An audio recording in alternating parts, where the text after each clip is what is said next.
सबसे पहले मैं धन्यवाद देना चाहूँगी अंबोली पुलिस को जो जिन्होंने मेरी शिकायत दर्ज की और मुझसे सारे सबूत लिए, सबूतों की पुष्टि की, जांच पड़ताल की।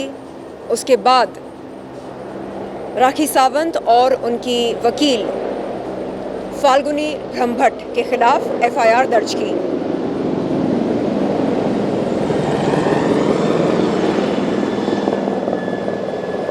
तो मैं धन्यवाद देती हूँ अंबोली पुलिस को जिन्होंने मेरी शिकायत दर्ज की और राखी सावंत और उनकी वकील फाल्गुनी ब्रह्मभट्ट के खिलाफ एफआईआर दर्ज की। अब मैं आपको क्रोनोलॉजी समझाती हूँ। क्रोनोलॉजी यानी 1 by 1 इवेंट्स की जो चेन है वो समझाती हूँ। सबसे पहले मैं कहाँ गई? एग्जैक्टली सही जवाब मैं गई थी जुहू पुलिस चौकी। कब? 3 नवंबर के दिन राखी सावंत के खिलाफ शिकायत दर्ज करने। जुहू पुलिस चौकी ने क्या कहा सॉरी मैडम, हम ये शिकायत नहीं ले सकते। मैंने पूछा क्यों? तो कहा कि घटना स्थल उनके जुरिस्डिक्शन में नहीं आता है। घटना स्थल क्या है? फिटनेस फर्स्ट, ये वो जिम है जिसके बाहर राखी सावंत ने कई इंटरव्यूज़ के दौरान मेरी अश्लील तस्वीरें, वस्त्रहीन अभद्र वीडियोस मीडिया को साझा किए, पब्लिक प्लेटफॉर्म में दर्शाया। इसके अलावा उन्होंने मेरे लिए कई सारी अभद्र, अश्लील, गंदी, घिनौनी टिप्पणियाँ की। तो मैंने कहा ओके सर, नो प्रॉब्लम, मुझे क्या करना चाहिए बताइए। उन्होंने कहा आप ओशीवारा पुलिस चौकी जाइए। मैं वहाँ गई। ये देखिए ओशीवारा पुलिस चौकी, शिकायत लेकर मैं वहाँ गई 7 नवंबर के दिन राखी सावंत के खिलाफ शिकायत दर्ज करने। ओशीवारा पुलिस चौकी ने क्या कहा सॉरी, हम आपकी शिकायत नहीं ले सकते।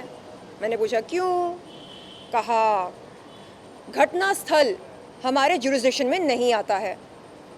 मैंने पूछा मैम, जुहू पुलिस चौकी ने भी यही कहा, आप भी यही कह रहे हैं, तो मैं जाऊं तो कहाँ जाऊं? उन्होंने कहा एक काम करो, आप अंबोली पुलिस चौकी जाओ, क्योंकि ये जो फिटनेस फर्स्ट जिम है ये सब टीवी लेन में है, तो ये अंबोली जुरिस्डिक्शन में आता है।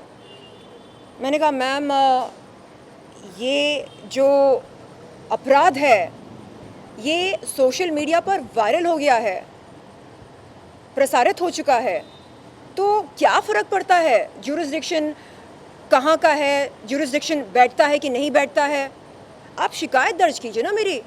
उन्होंने कहा नहीं, ऐसा नहीं चलता है, जुरिस्डिक्शन के अंदर अगर घटना स्थल हो तो ही हम शिकायत दर्ज कर सकते हैं, ये कानून कहता है। उन्होंने मुझको समझाया। मैंने कहा कोई बात नहीं। तो उस दिन मैं वहाँ से सीधे गई अंबोली पुलिस चौकी पर। तारीख देख सकते हैं 7 नवंबर। तो वहाँ पर मैंने ये शिकायत दर्ज की। मैंने कहा सर, अब आप तो प्लीज़ मत बोलिए कि यहाँ मेरी शिकायत दर्ज नहीं हो सकती, क्योंकि fitness first gym Amboli jurisdiction में आता है, निश्चित रूप से आता है। प्लीज़ सर, मैं थक चुकी हूँ, दर ठोकरें खाकर मैं थक चुकी हूँ, प्लीज़ मेरी शिकायत दर्ज कीजिए। उन्होंने कहा बेशक आपकी शिकायत दर्ज की जाएगी। उसके बाद मुझको अगले दिन बुलाया, बयान लिया, सबूत मांगे मुझसे। मैंने सारे सबूत सोशल मीडिया में से निकाल कर उनको दिए। उन्होंने उन सबूतों की पुष्टि की। उसके बाद एफआईआर दर्ज किया राखी सावंत और उनके वकील फाल्गुनी ब्रह्मभट्ट के खिलाफ। उसके बाद क्या होता है, कहानी में ट्विस्ट आती है। और वो ट्विस्ट क्या है? 9 नवंबर की रात को अचानक शर्लिन चोपड़ा के खिलाफ एफआईआर दर्ज होती है। कहाँ? ओशीवारा पुलिस चौकी में। मैं परेशान, अरे ये क्या हो गया रातों रात, ये कैसे हो गया? तो मेरी समझ के बाहर है ये। जब मैं गई थी वहां पर, ओशिवरा पुलिस चौकी ने क्या कहा? अगर घटना स्थल ज्यूरिसडिक्शन के बाहर हो तो हम शिकायत दर्ज नहीं कर सकते, ये कहा था ना। जब राखी सावंत उसके वकील के साथ गई तो उन्होंने ये बात नहीं रखी उनके सामने। अरे शर्लिन चोपड़ा ने आपके बारे में जो कुछ कहा, कहाँ कहा? जुहू में कहा ना, तो जाइए जुहू पुलिस चौकी। ऐसा नहीं बोला, ओशिवरा पुलिस चौकी ने ऐसा नहीं कहा राखी सावंत से या उनकी वकील से। तुरंत बगैर सबूतों की पुष्टि किए फटाफट शर्लिन चोपड़ा के खिलाफ आईपीसी 509 की धारा लगा दी। क्यों? क्योंकि वो एक कॉग्निजेबल धारा है। आईपीसी 509 क्या कहता है? अगर कोई इंसान किसी महिला के खिलाफ कोई अभद्र शब्द का प्रयोग करता है या कोई अभद्र हरकत से उस महिला की इज्जत को उछालने की कोशिश करता है, तो उस इंसान पर ये धारा लागू होती है। अब सवाल ये पैदा होता है कि शर्लिन चोपड़ा ने ऐसा क्या बोला राखी सावंत के खिलाफ, या ऐसी कौन सी हरकत की? गंजी बोला, अश्लील बोला, घिनौनी बोला, बदजात बोला, बददिमाग बोला, गेंडी बोला, चर्बी की दुकान बोला। अब आप इन शब्दों पर यदि आईपीसी 509 की धारा लगाना चाह रहे हैं तो देश भर के लोगों को बंद करो जेलों में, क्योंकि आए दिन हम सब आमतौर पर इन शब्दों का प्रयोग करते हैं। अबे ओ गंजी, अबे ओ गेंडी, चल, इस तरह हम बात करते हैं। तो फिर लगाओ, सब पर लगाओ, आईपीसी 509 की धारा सब पर लगाओ। मैं जानना चाहती हूं कि 9 नवंबर की रात को किसका कॉल गया था ओशिवरा पुलिस चौकी पर? किस तरह का दबाव बनाया गया था ओशिवरा पुलिस पर? किस तरह का दबाव बनाया गया था? किसका कॉल गया था? मैं जानना चाह रही हूं। रातों रात शिकायत दर्ज हो जाती है, एफआईआर दर्ज हो जाती है। क्यों? इतनी घाई क्यों थी और ऐसी क्या मजबूरी थी? बताइए। क्या मुंबई पुलिस को इस तरह की शरारत करने की इजाजत है? मैं अनुरोध करती हूं हमारे उप मुख्यमंत्री देवेंद्र फडणवीस जी से कि तत्काल एक कमेटी बिठाई जाए और वो पता लगाए कि असल में क्या हुआ। 9 नवंबर की रात को किसका कॉल गया था ओशिवरा पुलिस चौकी पर? जिस पुलिस अधिकारी ने बगैर सोचे समझे, बगैर सबूतों की पुष्टि किए मेरे खिलाफ एफआईआर दर्ज किया, उनसे सवाल पूछने चाहिए। आखिरकार ऐसी क्या मजबूरी थी जो आप 10 तारीख की सुबह तक रुक नहीं सके? रातों रात, रात के 12 बजे आपने एफआईआर दर्ज कर दिया। क्यों? ऐसी क्या मजबूरी थी? किसका कॉल गया था ओशिवरा पुलिस चौकी पर?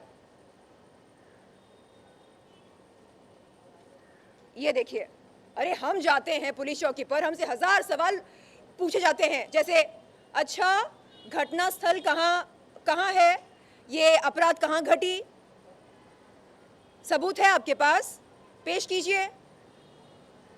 सबूतों की पुष्टि होती है, उसके बाद एफआईआर दर्ज होता है। यहां पर क्या हुआ?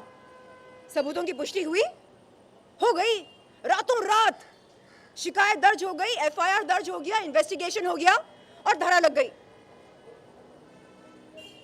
क्या कानून अलग अलग लोगों के लिए अलग होता है? क्या ज्यूरिसडिक्शन का नियम केवल शर्लिन चोपड़ा पर लागू होता है? अगर नहीं तो फिर 9 नवंबर की रात को ओशिवरा पुलिस चौकी पर मेरे खिलाफ जो एफआईआर दर्ज हुई वो क्यों हुई? किसके दबाव के अनुसार हुई? किसके बोलने पर हुई? इन बातों की तहकीकात होनी चाहिए। लोग पूछ रहे हैं मैम, अगर आप जो एक सेलिब्रिटी हैं, आपके साथ ये सब हो सकता है, तो जरा सोचिए एक आम इंसान के साथ क्या कुछ नहीं होता होगा। ये है मेरे एफआईआर की कॉपी, आप देख सकते हैं कौन सी धाराएं लगी हैं। 3 कॉग्निजेबल धाराएं हैं। आईपीसी 354A कॉग्निजेबल है, आईपीसी 509 कॉग्निजेबल है, आईटी एक्ट 67A महाकॉग्निजेबल है। उनके एफआईआर में जो मेरे खिलाफ दर्ज हुई उसमें क्या है? आईपीसी 504, आईपीसी 506, आईपीसी 500, ये तीनों नॉन कॉग्निजेबल हैं। और कॉग्निजेबल धारा बिठाने के लिए जबरदस्ती आईपीसी 509 धारा लगाई गई। मैं कहती हूं, इतनी घाई क्यों थी? जरा पुष्टि कर लेते, जांच पड़ताल कर लेते। अगर आईपीसी 509 की धारा मुझ पर लगती है, आप सबके सामने आज मैं शर्लिन चोपड़ा ये कहती हूं कि मैं अरेस्ट होने को तैयार हूं। लेकिन अगर ये धारा नहीं लगती है तो ओशिवरा पुलिस चौकी बताए मुझे कि क्यों जल्दबाजी में ये एफआईआर दर्ज किया गया मेरे खिलाफ। ऐसी क्या मजबूरी थी, ऐसा क्या दबाव था उन पर?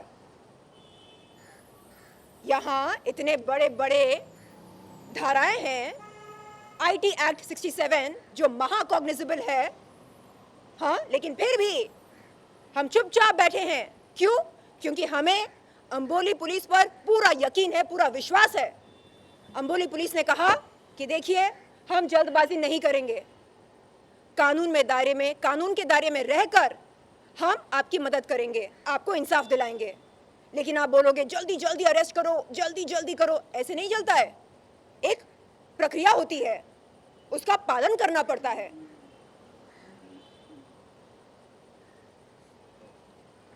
और एक और बात मैं आप सबको बता दूं, अंबोली पुलिस ने ये पता लगाया अलीबाग पुलिस को कॉल करके कि क्या